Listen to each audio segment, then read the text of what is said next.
What's up, guys? So I'm here to bring you Fairy Tail review episode 240. So this episode was pretty interesting. We got to see some new stuff that was, you know, more developed, like so to speak, of Elfman being controlled by Sailor, and obviously, the explosion at the ending where Fairy Tail just like immediately explode into like pieces, which kind of reminded me of when Jackal brought the Magic Council, like the way they did it with Fairy Tail kind of reminded me of that. But um, we see new faces. We see Lami, which, actually I hated her in the manga, but for some reason I like her in the anime. I'm not even gonna lie about that. She's really enjoyable. She was really funny. Like every time she'll talk in her girly voice, and then she'll just like hit herself in the hand, and she'll go to her man voice. It was so funny. Actually, she was pretty funny. Even though I hated her in the manga, but she was pretty funny in the anime, so I give her props for that.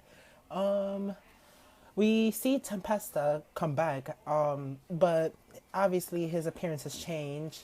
He's not the little. He's not like that dirty, poor like demon. He looked like he actually looks pretty nice and stuff. But obviously, every time he's regenerated for some reason, he forgets his memory, so he doesn't have any memory of what happened when he fought Loxus, and he self-destructed himself. But Jackal's also back as well. And obviously he has his memories, as we know. He wants to get revenge on Natsu and Happy. Um, from there on, Urza continues to get tortured by Kyoka. They're still getting this. She still wants info on where on the location of where Jalal's whereabouts are at, but she doesn't know, which is pretty crazy for Urza because she's being tortured and she has no idea where Jalal is.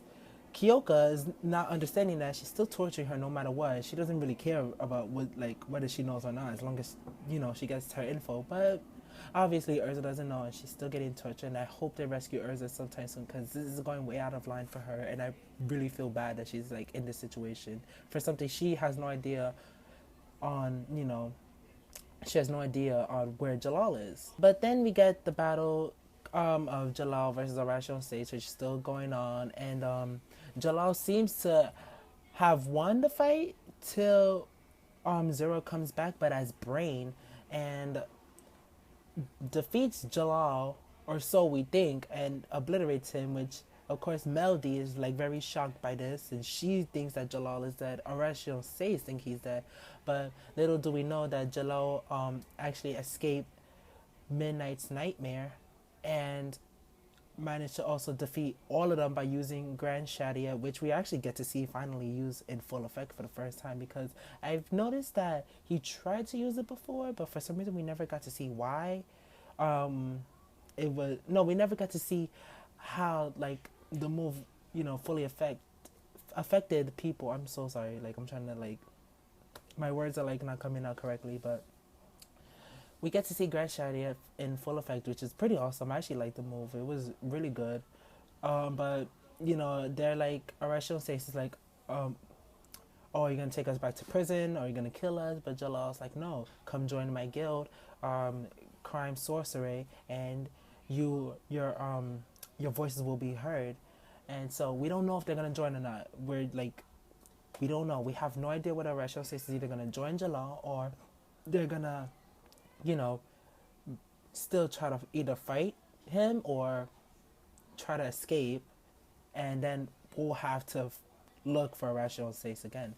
But other than that, and then we also have Natsu and Lisana, who are still stuck in jail, and Silver comes in and gives Lisana water, and he shows his gentleman side. Even though he's still evil, he does show his gentleman side, that he does care for women, and that he can't see women, being like, he can't see women suffer, which is a good thing. So props to Silver for that. I like Silver. Don't care if he's bad or good, whatever the case is.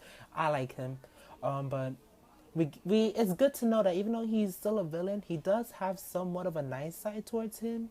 So yeah, and then Natsu, tells Isana that he smells like gray, which is weird because we don't know. That could be future Gray, or could this be someone who knows Gray from the past, or We don't know. We don't know Silver. We don't know who he is. All we know is that according to Natsu, he smells like Gray. So he has some connection to Gray, which we'll probably find out later on. I hope we do find out.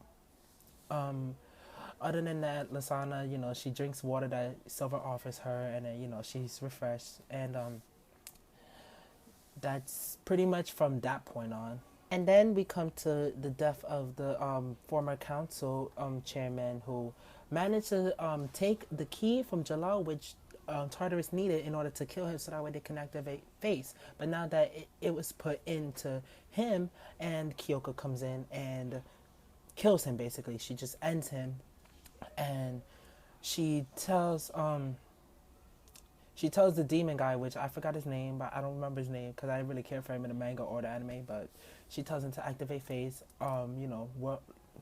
remotely, which he can't do because they needed the chairman in order to do that. But obviously she killed him, and she thought like, oh man, I messed up right there.